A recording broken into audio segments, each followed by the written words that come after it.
Hello and welcome to another podcast, number 104. We're live on YouTube and Periscope. I'm your host, Dale O'Donnell, and joined by Mike. We're going to go through last night's game against West Ham. I think United are just doing what's required right now and keeping that chasing pack in the top four away. Mike, what did you make of the performance? Wasn't much to make of, really. It was a pretty dour game. West Ham didn't really attack until after United scored, and they made a couple of changes, which I kind of half understand because that's generally an approach that's worked well against United, is to keep a low block, get men behind the ball and try and nick something on the break. But I do wonder, because United did look a bit leggy in parts, so West Ham could have gone for that a little bit more. But listen, we got a win. We didn't concede, which was nice. And Craig Dawson very kindly scored for us, which I appreciate. I thought Mason Greenwood looked lively. He was unlucky not to get a goal, actually, yesterday. I thought Lucas Fabianski in goal for West Ham was excellent. And me and you were talking about that yesterday. We think he's a really good goalkeeper. And it's incredible to think that a few years ago, Adrian was West Ham's first-choice goalkeeper. And that's one hell of an upgrade to go from Adrian to Fabianski. Luke Shaw was very, very good. That's almost not even news. Luke Shaw being very good at the moment. He's been the best left back, certainly in the Premier League for the last 12 months, possibly, arguably in Europe in that time as well, such as his level of consistency. And the main thing is you got a win. It just puts a fair amount of daylight between us and fifth place, which I think United needs to do.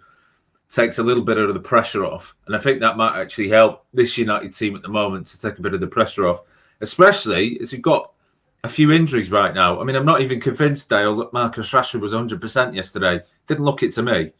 No, he definitely wasn't 100%. And I don't think he's been 100% for a while, Mike, to be honest. I think we've seen a lot of performances like that from Rashford. And it's more so kind of dependent on him providing that individual brilliance. Like going into the game yesterday, he was a doubt. And Solskjaer didn't have many options to pick from. People were saying that maybe Amad Diallo would have to start. And clearly, Solskjaer doesn't want to be kind of throwing him in just yet. And maybe that was why he brought Rashford back. And I think Rashford, with the ankle injury that he picked up last week, I was hoping that he might get maybe 1 or 2 games off because he has been nursing that shoulder problem. And there's talk now that his surgery will be delayed till after the Euros. Now, that's not a good thing. That's not a good thing for United, because that means he's going to miss the starter probably next season. But yeah, just on West Ham's performance, Mike, we spoke a bit about them a couple of weeks ago. Because after the game against United and Liverpool before last night, they played very defensively. And this is a team now that's kind of pushing on and maybe challenging for the top 4. They're not going to get it if they go into big games like that. And Gary Neville kept touching on in commentary yesterday about the players they had on the bench, Benrahma and a couple of others, really talented players. Bowen as well was on the bench, who caused United all kinds of problems in the league game earlier in the season. Yeah, so we called this game the David Moyes Derby. It was very much painted by David Moyes yesterday in the way he set up. And at half-time, I know people were kind of frustrated. United fans were frustrated that we didn't manage to break down West Ham yet. But my thought was that I'm delighted I'm not watching David Moyes football anymore. Which is weird, because they haven't been like that in a lot of games this season. Against City, they did try and be a little bit more aggressive and get in their faces a bit more. I think we both watched that game, actually. I was impressed with them in that game. And I thought, maybe they are being a bit braver in some of these big matches. When they played us early in the season, they were the best team pretty much until Pogba scored that ludicrous strike. They were much better than United. They could have been 2 or 3 goals up. So I was very disappointed, actually, in David Moyes to go and set up a game like that, in a game that I think that United team was, our team was there for the taking yesterday, Dale. I think if a good team had gone and really pressed the issue, they could have beaten us yesterday, but they never did. And it just allowed United to kind of settle into the game a little bit more, see more of the ball, and, settle maybe a few nerves. Because, I mean, Bruno Fernandes didn't do a huge amount in that game because he didn't really get a lot of space. West Ham, obviously, they had the 3 in the midfield, Noble, Rice and Souček. And it really and obviously then the guys at the back, it just really stopped them having any space. And They almost beat themselves, really. I'm going to slightly disagree because I think Bruno was really, really good when he got the ball. I thought his passing at times, he was finding passes in the final third. Even in the first half, when we weren't managing to break down West Ham, some of his phases of play were really, really good. And I think the problem is again, we kind of touched on this before, when you start with Fred and McTominay, it takes a bit out of Bruno's game because he's going to be man-marked by set 2 or 3 players in the opposition. But I thought at times he did really, really well. You mentioned Mason Greenwood. Didn't get his goal yesterday, came close once or twice. But if you look at his all-round performance from a centre forward, he did everything you want. He comes deep. He never looks like he has to kind of struggle when he gets position. He has pace. He knows how to get the ball out wide, and he gets into those good positions. His performance yesterday, I know he didn't score, but if we see more of that, I'm sure Mason Greenwood will score. And I've no doubt in my mind that he should be starting in that role if we haven't got Cavani. I think he should be starting in that role. I don't know how reliable Cavani is in terms of his fitness style, so I think he should be maybe looked at as the default number 9 right now, actually. I think Greenwood. And then maybe we can review things in the summer and look at maybe about getting another centre forward in. I'm going to throw a question into the mix from Dylan Donnelly, again, a writer from Stretty News. He gets in touch. And morning, gents. Henderson has 11 clean sheets in 17 games this season with David De Gea back now. Do you think he should keep his place going forward? Well, it's an interesting question and a timely one as well, because during the week, of course, Dean Henderson made a mistake against AC Milan. I was very, very keen to see how he'd respond to that. Now, he wasn't overworked yesterday, but I will say one thing, Mike. I do feel the defence looks more assertive with Dean Henderson back there. And I'm not talking about an individual goalkeeper's performance, but from what I've seen in the last few months, when Henderson has started, we've defended a bit better. I think he's better. He's not amazing with the ball at his feet, but he's certainly better than De Gea. Another thing with Henderson, and I saw this at Sheffield United last season, his distribution out from throwing is very, very good. We've seen that a few times now with Henderson, where he gets the ball out, and it's a testament to his vision, actually. It's almost like the vision of an outfield player, like a midfielder. He's get the ball, and he's instantly able to see someone making a run, and he makes those massive throws out. Remember, Peter Schmeichel used to do these all the time and set off a counter-attack. Of course, against City, it was his throw out that really was the first wet move, the first phase of a counter-attack at United, which we went and scored with Luke Shaw. So I've been vocal on this before. You need to give Dean Henderson minimum 10 games in a row. And you're right, the defence does look more assertive with him there, because I think they feel like they can press a bit higher up the field. And I actually think what happened on Thursday was a bit of an aberration, because Henderson's generally pretty good on crosses. So no one will be more annoyed about that than he was. You could see it when he walks off the pitch on Thursday. He was pretty annoyed of himself. You could see that. So, yeah, he wasn't overworked. But if you're going to be a goalkeeper for a club at this level, you're going to have long, long spells where you don't really have anything to do. And the key thing is about staying alert. I actually thought we learned a lot more in the Crystal Palace game, where he had very little to do that game. And near the end, Crystal Palace had a really good chance, and he stopped them scoring. Well, you see, this is the thing about becoming a Manchester United goalkeeper. There's no one out there that we're going to sign that's not going to make a mistake. And that mistake, and I really want to push on it, because it's something that Henderson can build on. You know, it's inevitable they're going to make mistakes at times. And it's unfortunate that when it's a goalkeeper, it's magnified so much. It's costly because it costs us a goal.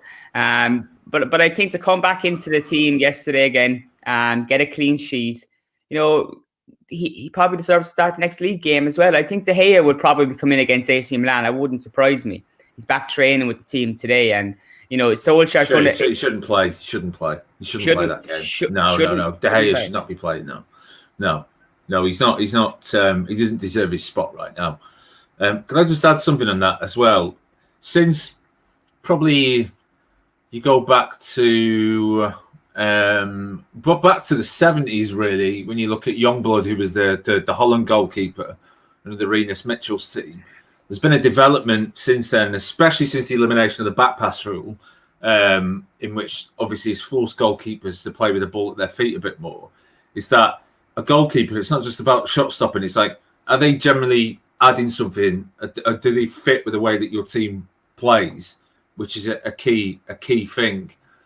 And you look at, say, Ederson at Manchester City, who is arguably the best goalkeeper in the Premier League. He does make the odd mistake, but overall, he's an important part of how they play. And if they just had, let's think of a decent like shot stopper, someone like a Fabianski, for instance, who is very good, but they might not be as good because distribution, the way he gets higher up the pitch, and the way he allows the defence to play higher up the pitch. Manuel Neuer is another example at Bayern. He does make mistakes, Neuer, but generally he's worth the mistakes because of what he brings adds so much more than the mistakes take away. And I think that's something United have to weigh up. Was it Richard Kahn a few weeks ago on Twitter who said he was saying that basically that the defence is playing the way it is in part because De Gea's bottle has gone and they're dropping so deep, and you could see it. And I think something Gary Neville's been saying a lot. Something Ole say he's wanted to see from the defence to push higher up the field and be more aggressive. And actually, United do look, like you said, not just more assertive, but more stable defensively as well. If you look at the Chelsea game, you look at the City game, played a much higher line. In fact, against Milan, the problem against Milan is we were dropping too deep in the end. We just dropped deeper and deeper and deeper in that, too deep in the game, and it cost us. Again, yesterday, United played a higher line. And generally, United play a higher line. I always feel more comfortable that we're going to get a clean sheet. When we drop too deep, that's when opposition teams start putting balls into the box, crosses, long balls, winning set pieces. And listen, we know how United are on those. I remember speaking to a journalist during the 2018 World Cup when Spain was defensively, Spain were all over the place, all over the pitch. And a lot of the blame was kind of put on De Gea. And I remember him telling me that from obviously speaking to some of the players that he didn't get as much confidence from Gerard Piqué and Sergio Ramos at that time in playing in front of De Gea. That's a massive, massive problem. If your defenders aren't confident in the man behind them, that spells danger. Now, I'm not saying that's the case at Manchester United because I don't know. I haven't spoken to the defenders in question, but the point I'm making about De Gea is I'm starting to see that now. I'm starting to see. I think the thing with the Spain thing as well, just quickly, was probably didn't help that he was taken over from Casillas, who's arguably one of the, I don't know about you, he's one of the best goalkeepers I've ever seen, Iker Casillas. Incredible reflexes, dominated not just his area, but anywhere within 30 yards of his goal. Not a big guy for goalkeeper either. And also, Spain's second choice goalkeeper at that time was Victor Valdez. It was probably Casillas and Valdez were arguably the two best goalkeepers in the world. And they were both very proactive goalkeepers that almost played as sweepers, especially Valdez. And De Gea doesn't do that. De Gea he's kind of that old school shot stopper. He would have been great in the Premier League in the 90s, but at the moment, what you need from goalkeepers, he doesn't command it. No. And listen, what we've seen since that World Cup is a continuation, really. No, absolutely. And it's just that since that World Cup, I think we've kind of been basing a lot of this on false hope that the goalkeeper De Gea was the best goalkeeper in the world. And it's kind of, it does feel hard to detach ourselves from him as a result of that, because he was the best in the world. But right now, I think it's coming to the end of his time at Manchester United. There is some talk about him leaving in the summer. That wouldn't surprise me. And the big question now is whether Dean Henderson's good enough. So maybe you're right. Maybe it wouldn't be the game to play him in the Europa League Thursday night. But as far as I'm concerned, in the league, we've got to see Henderson between now and the end of the season. He has to get that run. It's just an addition, as a correction to myself on the last podcast. We brought up Donnarumma as obviously the Milan goalkeeper. His contract does run out at the end of this season. Does that make you think a little differently about the links? Because when I first saw the links to Donnarumma last week, I was scratching my head thinking, what a load of rubbish, because we have Dean Henderson that we're unsure of. I don't mean that in a negative way, because we haven't seen him get that run in the team yet. And I'm just wondering, with a young goalkeeper as talented as he is, he was one of the best goalkeepers in the league last season. Does he deserve a chance before we start dipping into the market and looking for a Donnarumma? Or because there's still a lot of games to play. Our opinions are going to be. I think United need to be looking to move De Gea on in the summer. Especially, he's the highest. Isn't he the highest paid player at the club? He's the highest paid goalkeeper in the world. Yeah, I think he's the highest paid player at the club as well. I think he gets paid more than anybody else at the club. So United need to get that anchor off their wage bill. Frankly, he's not the only one. There's a few others they need to get off their wage bill as well. They can't be having they can't have a second choice goalkeeper who's the highest paid in the world. He's on what, 350, 400 grand a week. But you also can't have a first choice goalkeeper who's been making the mistakes he's been making for over 2 years now. You just cannot have that. And the way that I think United maybe want to play, he just doesn't fit that at all. Or just the way that the top teams play now, he really just doesn't fit. And I think if Donnarumma is available on a free, United should be looking to sign him. At the end of the day, if Henderson ends up keeping his spot and keeping Donnarumma out of the team, what's the worst thing that happens? We make a handsome profit off selling Donnarumma, who we signed on a free. Yeah, look, it's just dealing with the devil again, I guess, with me and Raiola. But for that AC Milan game, Solskjaer touched on it last night that we could have 4 or 5 players back. And it's a big week coming up for Manchester United. We've got 2 cup games for the international break, which probably shouldn't be going ahead in the grand scheme of things. Ultimately, it's a huge week for Solskjaer. Mike, do you think he's going to survive the next round of questionings? Because this next round of questioning is a pretty big time for his this stage of his Manchester United managerial career, because we need a trophy this week. We could crash out of both trophies. We don't want to talk about that, but this could be a huge week for Solskjaer. I don't know, to be honest, because every time I do think we're making a step forward, we then end up having a really bad week and things just seem back to where they were at the beginning. So I honestly don't know, and I'm not going to make any predictions on that. But yeah, it's a huge week. United needs to go and win those next 2 games. They need to be looking, frankly, Dale, as I've said this repeatedly, United needs to be looking to go and beaten in all competitions between now and the end of the season, which seems like a tall order. But if you're a team that has designs of being one of the best in Europe, those are the kind of runs of form that you have to go on.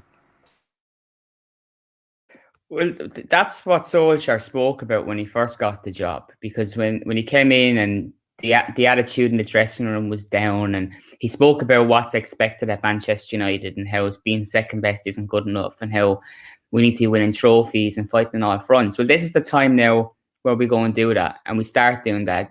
I do feel last season people talk about the semi-finals being a hurdle that we couldn't jump. There is something psychological about this team right now that we can't get over that final hurdle. But I do feel a trophy would make a big difference to give them that taste of success, because Gary Neville again touched on it in commentary last night. This United team, it needs a spark. Every week we watch, it's very slow from the beginning. It might take either conceding a goal or needing a goal late on for the engine to fully kick in.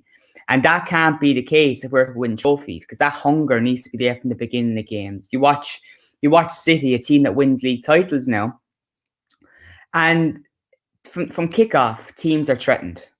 Teams are wondering, when's this flurry of attacking football going to come their way? Because usually the other team don't get to see much of the ball. But yeah, Manchester United have obviously a lot of work that needs to be done.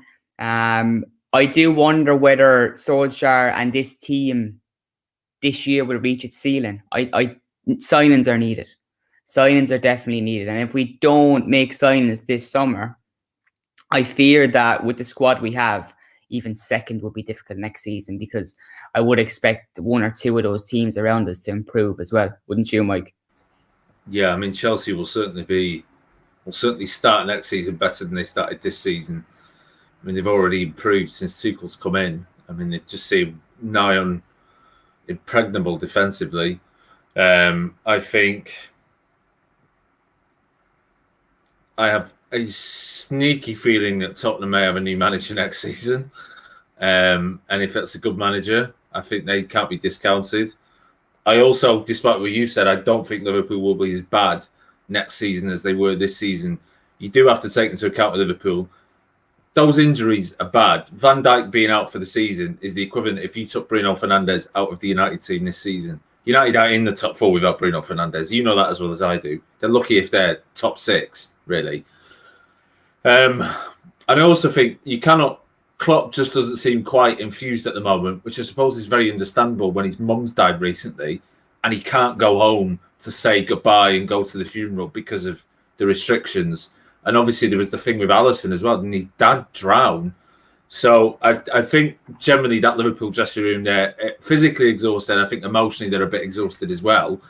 I think if they refresh 1 or 2 players through the span of the team next season, I think they'd be a lot better again. And then I also think if they keep hold of their best players, I think Leicester City will be up and around those top 4 spots again, Dale. I've no reason to think why they wouldn't be. Look, Liverpool is going to be an interesting one. I don't think we need to make excuses for what we've seen from this season and those 2 things, Klopp's mum and Alisson's dad, 2 very sad situations, but they only happened recently. That Liverpool team, and I honestly, I could see this happening from when they won the title because Klopp was kind of twitching at the idea that the board weren't going to back him. He said that he doesn't make the signings, and he kept making that very clear. And that suggested to me a manager that knew there was some problems brewing. Now they're in a situation where some of their best players who have become used to winning league titles and challenging in Europe are looking around them saying, hey, it's not what I signed up for. And if they leave in the summer, it's even a bigger problem for Liverpool. And look, that's not for us to worry about, thankfully. I do think, again, that they're not for us to worry about, and we should be aiming higher now. What we need to do is knocking City off first. They're the team that have been there or thereabouts for the last, what would you say, Mike, maybe 6-7 years, maybe even more, you'd say. So they are the team that we need to knock out of that place. Liverpool, they came and went. And I don't think next season that they have the team to challenge for the title, challenge with City either. It's too much work. You said came and went. They won the Champions League in the league. They came and they went. It's over now. They won't be winning the Champions League this season either. No way. I have no idea who'll win the Champions League this season. We have another question sent in from Dave from the Facebook page. Is after joining us over on YouTube. Morning, gents. A hint today that Pogba may travel for the Milan game. Have we ever needed him more to bring something special to guarantee second and maybe, just maybe, a solid shot at the trophy?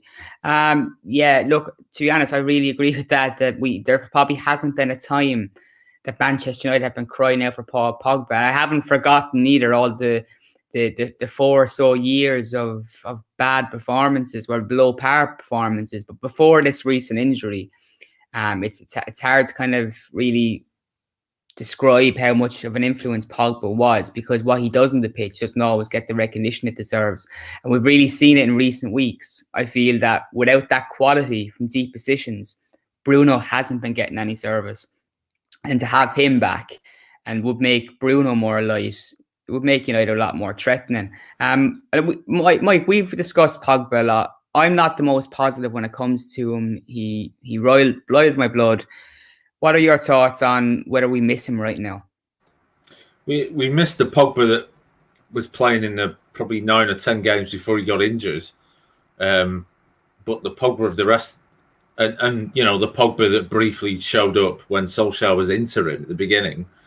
But the Pogba of the rest of his Manchester United spell, we don't really miss that guy. So it really depends which one shows up when he gets back fit again. Seems to be part of the issue with Pogba. When he gets an injury and then comes back, it seems to take him so long to find any rhythm that it'd be like, so essentially he's not going to, if he comes back, from what we've seen, he won't find his rhythm again until, the Euros? I couldn't give a toss, really. So it depends which one shows up, to be honest. It's very, very hard to say. I mean, listen, I think United will finish second anyway.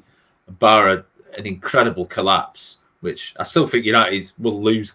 I get the feeling United will lose league games before now the end of the season, but I think the other teams below us probably will as well. So it's not really going to affect whether, second. I think we're fine. But yeah, he's been good. He's been really good at those 10 games before he got injured. But I mean, it's hard to say, really. I don't know. I'd be very surprised if he travelled. I've had no indication he's even close to being fit.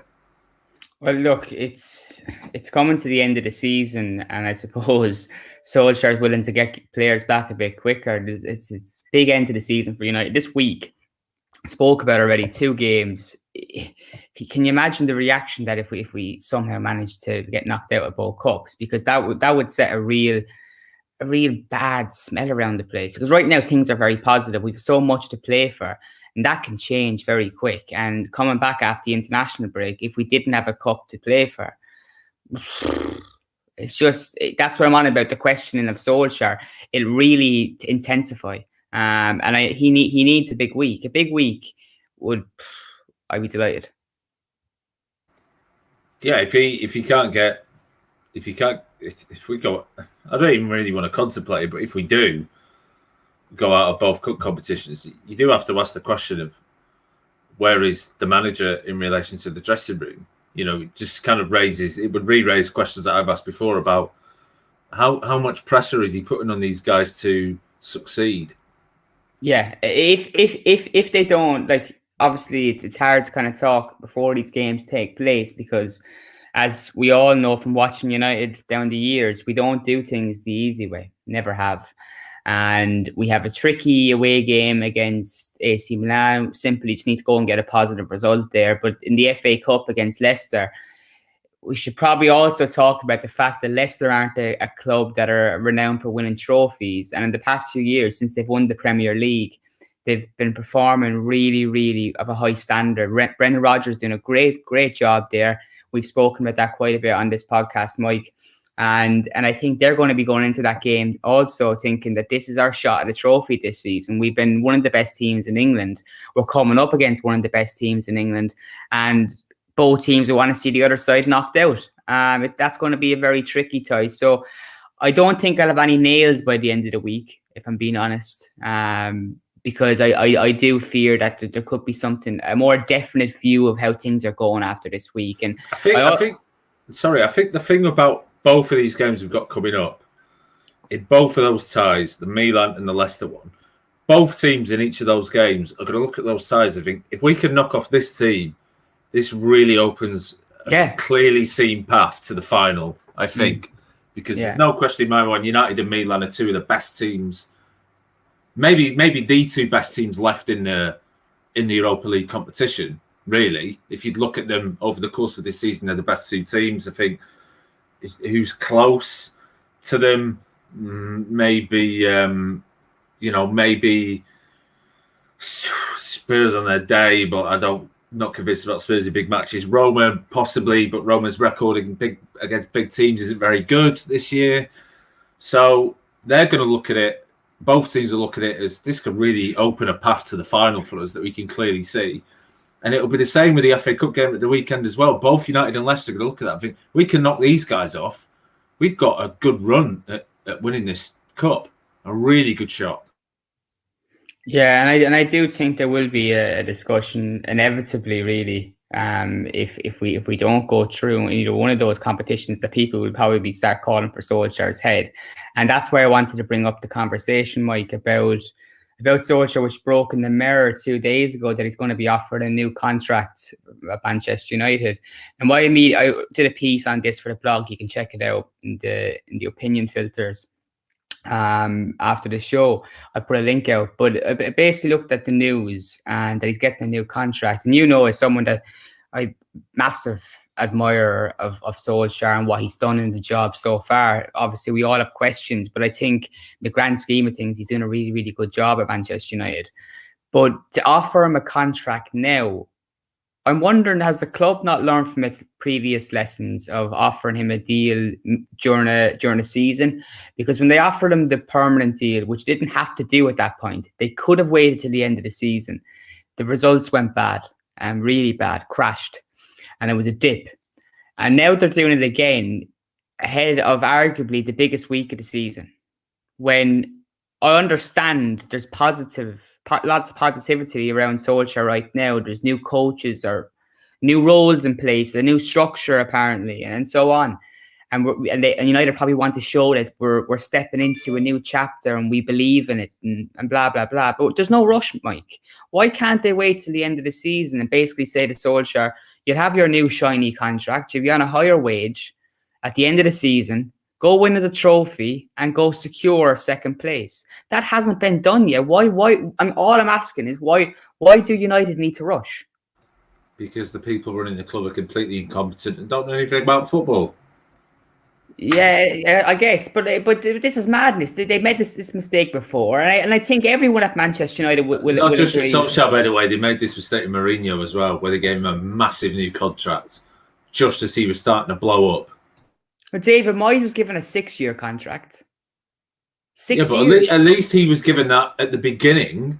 This was like Mourinho was given a new contract, 2 years in to a 3-year deal? And they gave him a massive new contract just at the point where he started poisoning the entire dressing room.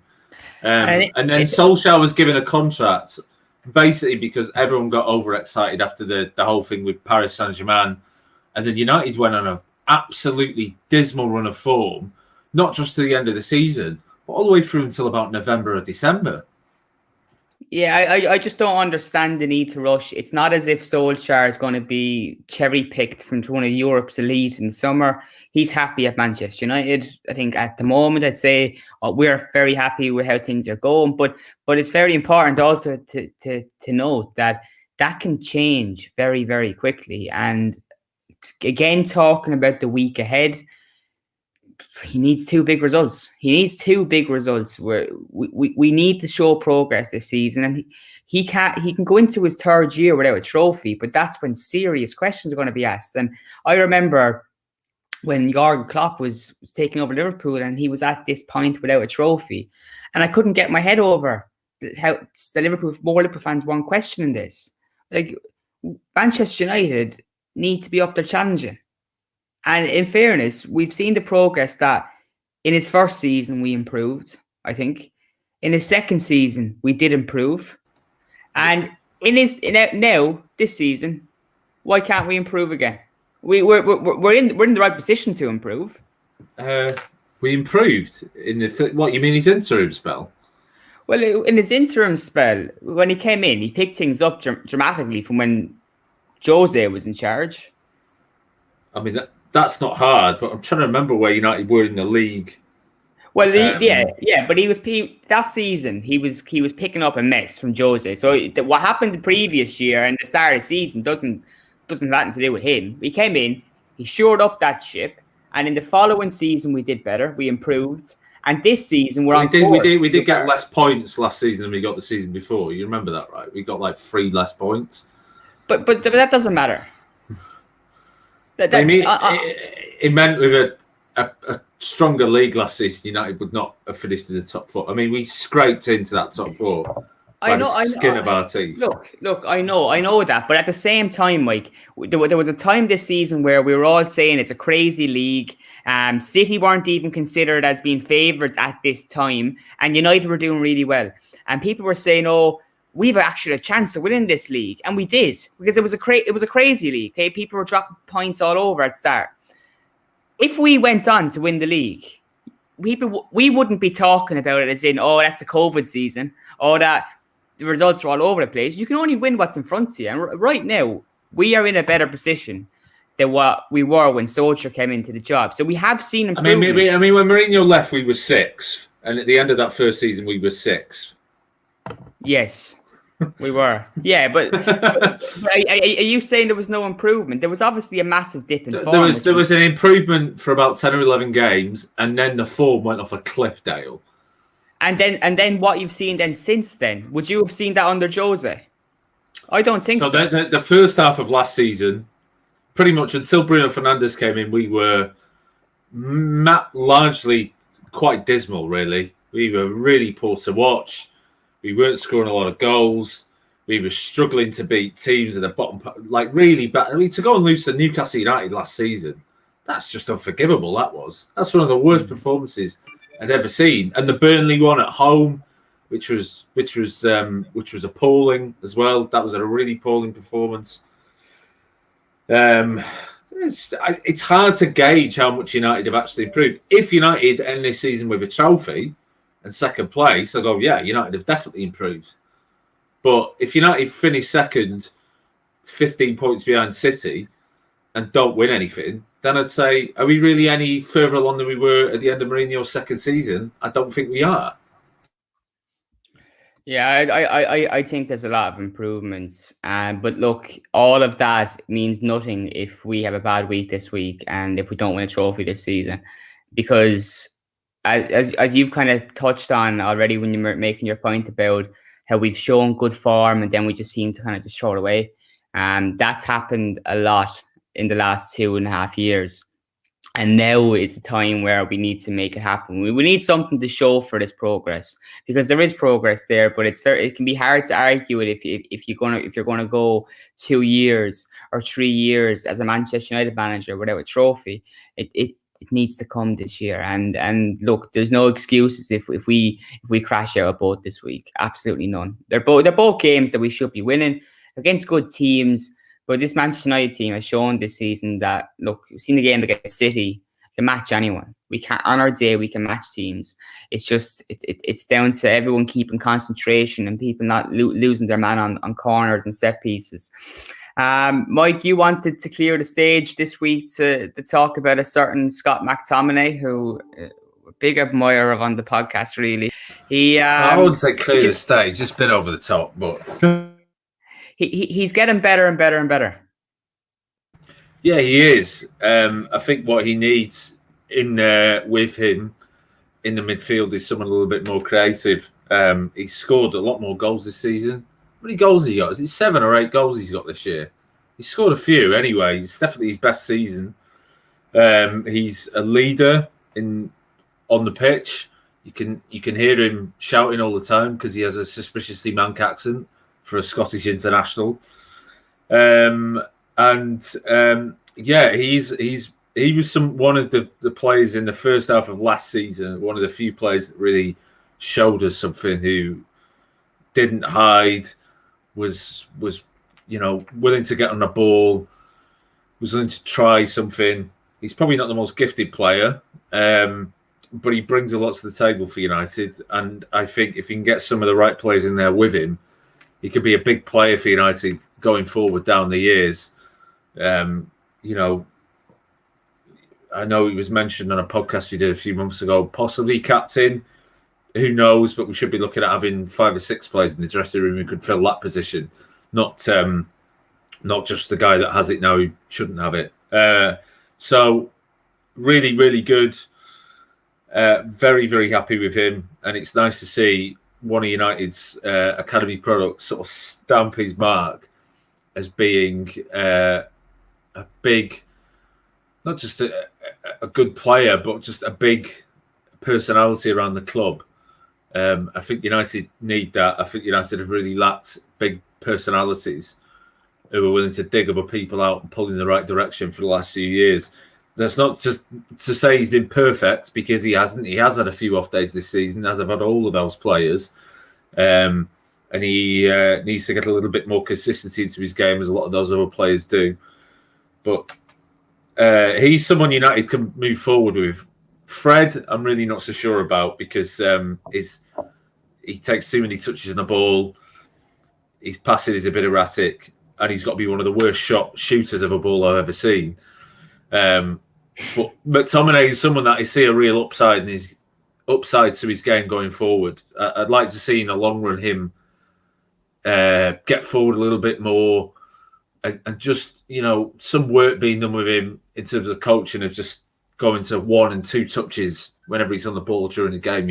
I think a good player for him to aim for, someone I watch right now who's really good, is someone like Leon Goretzka at Bayern, who's kind of an enforcer for them in the midfield, but also adds a lot for them, can add a little bit going forward as well. He's a big character around the dressing room. I think that's where McTominay wants to be aiming at, someone like him.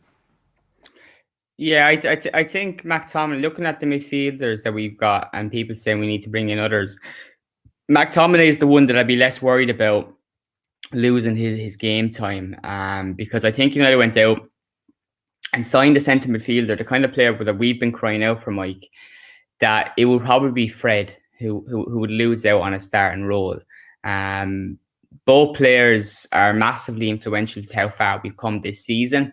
But I think as a duo, it's also part of the reason that Manchester United can't really push on to that next level. And that is an area that needs to be tweaked in order to reach that next level. Not slagging off Fred. I think he's been brilliant this season. Well, not brilliant. No, he hasn't been brilliant. He's been an important player to United this season. He offers something. But I don't think if we want to reach that next step, that he should be a starter. I think he'd be a very, very important squad player to have, a really good option, a better option to have in your squad than, say, a Pastet Nemanja Matic, who's probably going to leave in the summer. So it's getting to the stage now with Solskjaer, which he's done really, really well since he's come in, has started sorting out this squad.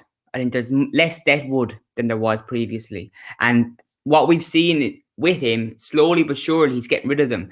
He's getting rid of the likes of, even, say, Jesse Lingard went out on loan. So he was considered dead wood. But now look at it. Now look at the situation. He's now considered, well, can he come in now and maybe play some games for United? Or can we make 20 plus million off him in the summer? That would be good business for Manchester United. Really, really good business. If we could shift him out for 20 million, because we always struggle to sell players. That's not something we do really well. So, look, Sanchez left. Lukaku wanted to leave and he was causing problems. Chris Smalling was a player that was on the him. We haven't replaced him. We haven't replaced them. But I think that these are players that had to leave Manchester United to reach that next chapter. And if anything goes on the additions he's made, they've been absolutely fantastic. And fantastic, not just... Fantastic, I think, is a bit far. It's not in the way they carry themselves, Mike, because what we're talking about, even if results aren't good this season at times, we're happier as a bunch of fans. We're not looking at the players saying, oh, you're not trying, or there might be one or two, but there's not as many as there was under Mourinho, where United fans were getting really fed up of going away and traveling and following these people, and they wouldn't even acknowledge them after games. So tried to address that with certain players. It wasn't a light team. It was not like now with Solskjaer. At least people are there. They want to be there. They want to be there. Now, it's about improving the dressing room, better players, and really getting rid of those ones that aren't pulling their weight. Like, you look at the likes of Phil Jones. How long is he on the wage book without playing regular football? That's a complete joke. Complete joke. That's the club's fault for offering him giving him a massive contract. All these problems, the big problems that we're pinpicking, are either problems that existed before Solskjaer or that have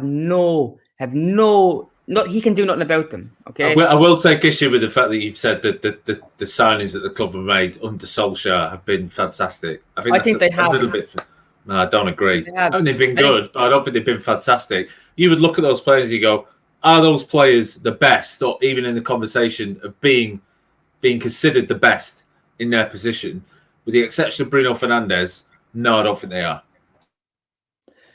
No, probably not. But I'm also basing this on I've gone beyond the stage of basically expecting everything to be like Sir Alex Ferguson when he was there. But what I've seen since then, and the signings that were made, and the recruitment under Van Gaal, the recruitment under Jose Mourinho, I think this is miles ahead. The players are actually coming in. You can talk about Harry Maguire not being whatever, and I totally agree.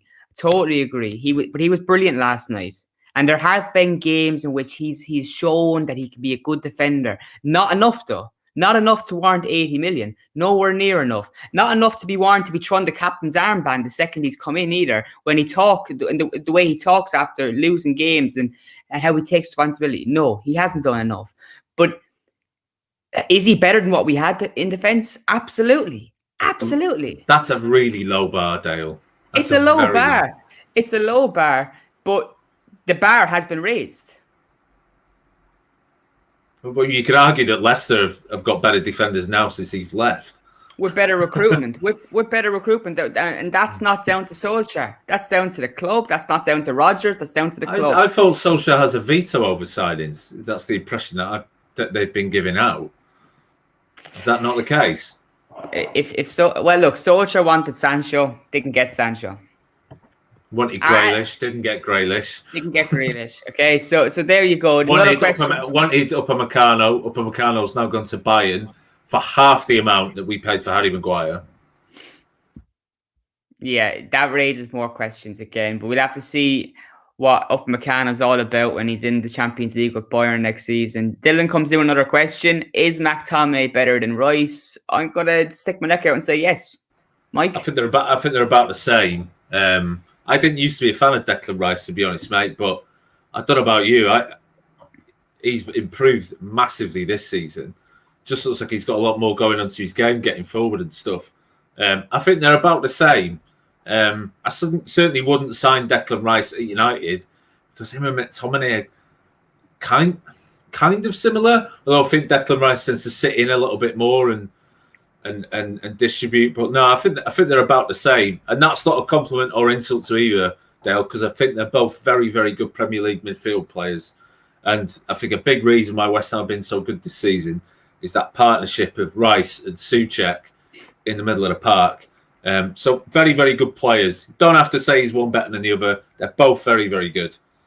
Yeah, no, I'd agree. I would pick McTominay over Declan Rice. Look, I think Declan Rice is has been slightly overrated down the years, but I do think this year he's been much better. He's definitely kicked on a lot more. Yeah, the praise that he was getting now looks warranted, but I thought previously that he was being massively overhyped.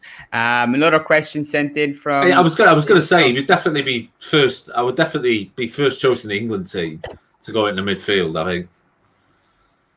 Dylan asks, consider our defensive improvements since Henderson's come into the team. Should we reconsider the need for a new centre? No, Dylan, we should not reconsider that. No. United should be targeting a centre half as top priority. Centre half, centre forward, centre midfielder. Those are the three priority areas for Manchester United. Unless if Mason Greenwood shows something between now and the end of the season, I would like to see Mason Greenwood actually given a few games through the middle. Let's play him through the middle. Let's see what he can do for a few games, because I think he's got the physical stature now to go and play through the middle of the park, which I think is why I couldn't do it before. So let's see what he can do. But reinforcing the spine of that team is priority. We need a defender. We need a really good athlete in there at the back. I don't think there's any question about that. The problem with playing Lindelof and Maguire together is that they're very, very similar.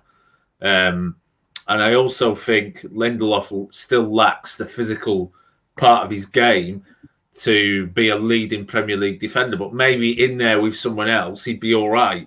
But I think United needs to go out and buy. You were talking before United offering a new contract to Solskjaer too soon. Well, with Eric Bailly, apparently it's the opposite. United are sitting and waiting until the end of the season before they offer him a contract. As well they should, because his fitness record is not good enough. He's not played more than 20, 25 games since his first season at the club. It's not good enough.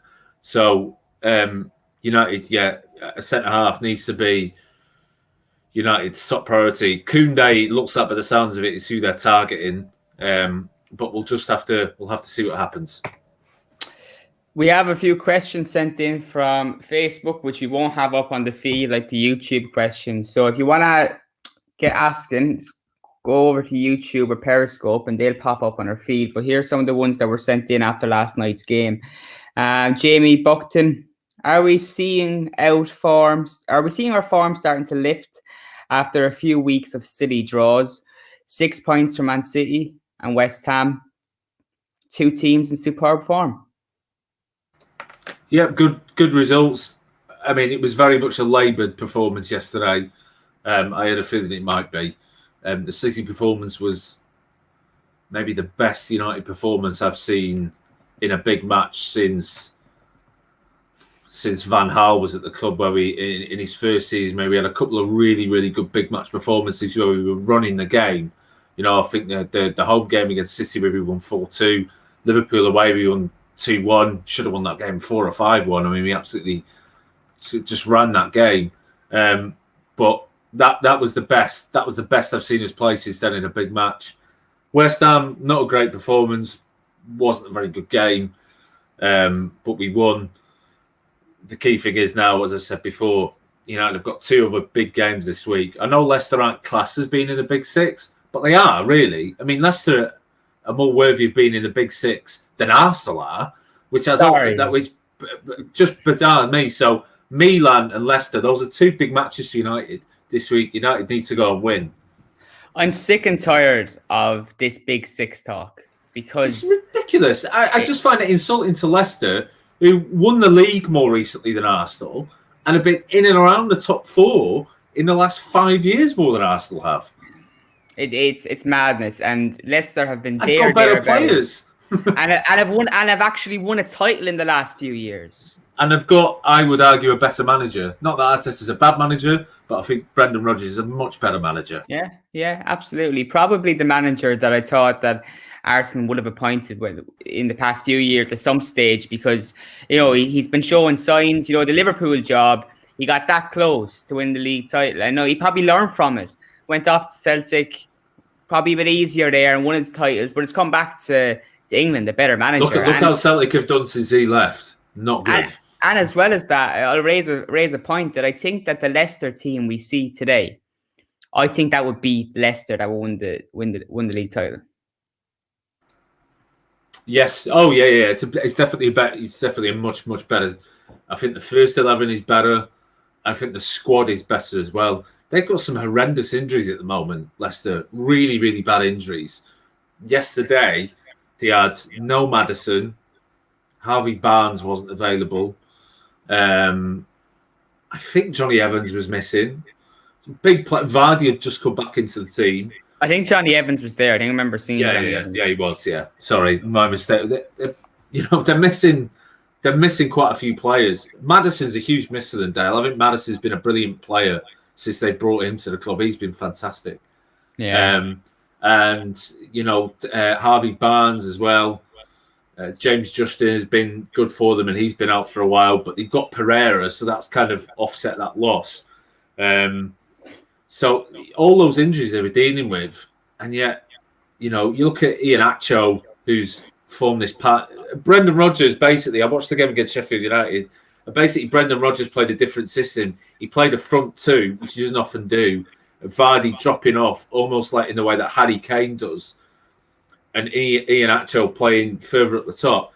Mate, I never knew Vardy was such a good passer of the ball until I watched that game yesterday, and just making these passes through the lines. You're like, how is a guy who lives that lifestyle so this good at 34 years old? I can't understand it. He's drinking Red Bulls, quaffing back snooze, eating pizzas, and you know what? He's got a league title. He's got more league titles than Steven Gerrard. Michael Jordan wants to know, is Harry Maguire a Tory? Is there any reason that he's being asked that? Am I missing a joke here? No, he just straight out, is Maguire a Tory? Is that why he thinks I don't like him very much? Maybe. Maybe. I don't know. I do know Patrick Bamford is, though. Okay. The Leeds United strike. Yeah, there you go. Patrick Bamford is. And of course, one of my favourite sackings of recent years, Frank Lampard, is also a Tory. Was actually being considered by the party as possibly being a candidate for Parliament a couple of years ago. When he was playing? No, he's been retired. When did he retire now? What was his last spell? Was it in New York City or something like that? Yeah. And it was just after, it was around the time just as he was retiring, he was being considered, and then he didn't go for it in the end. They didn't go for it in the end. But yeah, he's been considered, yeah. I'm just about to check his Wikipedia. Let's check retire to find out how many years ago it has. I didn't know that he was considered to run for the Tories. They were considering him on to go on the shortlist for people of prospective candidates. Yeah. Okay, so Frank Lampard retired in 2017 from New York City after playing for Man City.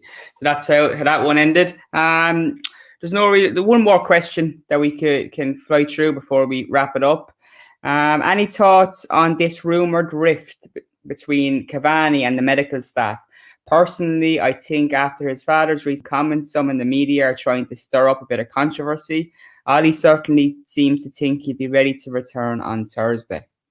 So, Mike, do you think now that the English media they can try and paint Cavani any way they want now, because it's already been painted incorrectly as a racist in the UK? I've already spoke about this with his dad, and I can totally understand his dad's comments, because you spoken to him? No, I've spoken about on this podcast. No, I wanted to get him on the show. Get his dad on. Get on the podcast. But what I was explaining was his comments were fine. He's unhappy in the UK because of what he was painted. That's not unhappiness at Manchester United, and I wouldn't be surprised if he stayed an extra year before leaving for Boca on a free. But do you think now the media will try and stir this up, that there's a rift between the medical staff, he's not fit, he's throwing his ties out of the pram, when you listen to Solskjaer, I don't see any of that. Where does this come from now? Because if they're just making that stuff up, surely, I mean, if you're Cavani, you could sue them for libel, couldn't you? So where's this? It's coming from somewhere. I mean, evidently he's not happy because of the way he's been treated by the media, so he's not very happy about that. That's clearly an issue. I have wondered over the last couple of weeks whether he is going to stay beyond the end of the season. I'm not sure he is. I'm just thinking we could try and get on Lewis Cavani as some kind of Meghan Markle interview about the Manchester. That'd be so good. About the Manchester United family. About what's happening in those injury rooms. So yeah, look, hopefully we have Cavani back on Thursday night among other players. Quick, you were talking about obviously players, families. I think we should just say thoughts going out to someone who played United for a very short space of time, to Angel Di Maria and his family now. Yes. Awful situation that happened with, I think it was his family, and it happened with Marquinhos as well. Literally during the game when they were playing, and he had to be subbed off at half time to go home, I think, because of what happened. His family were held hostage in this very violent robbery. So, yeah, Jesus, awful. I mean, that poor guy. I mean, that's just horrific. Look, to have that happen to you twice, just awful. Yeah, absolutely. You don't want to hear any of those kind of stories, especially now when no one should be coming into your house anyway. You know, it's a weird time because we don't have our friends over at the moment. We don't have even our families over visiting us. But then for someone to come and burgle your house, and violently when your wife is inside and your kids, United fans, we all have probably strong opinions on Angel Di Maria. To be honest, they all mean jack shit when something like this happens. I didn't particularly like Di Maria at United, but that doesn't matter. This is horrendous offence, and hopefully they're all safe. There's no injuries, and that they can get their lives back to normal soon. Because you can only imagine, Mike, when something like that's happened in your house. It's not just a matter of going to bed, waking up and being over it. That's something that is going to live long in the memory of even I think he's got young girls. Yeah, and I think you cannot listen. While the way he left United wasn't ideal, I don't think you could underestimate. I wouldn't be hugely surprised if he ended up leaving Paris Saint-Germain over this.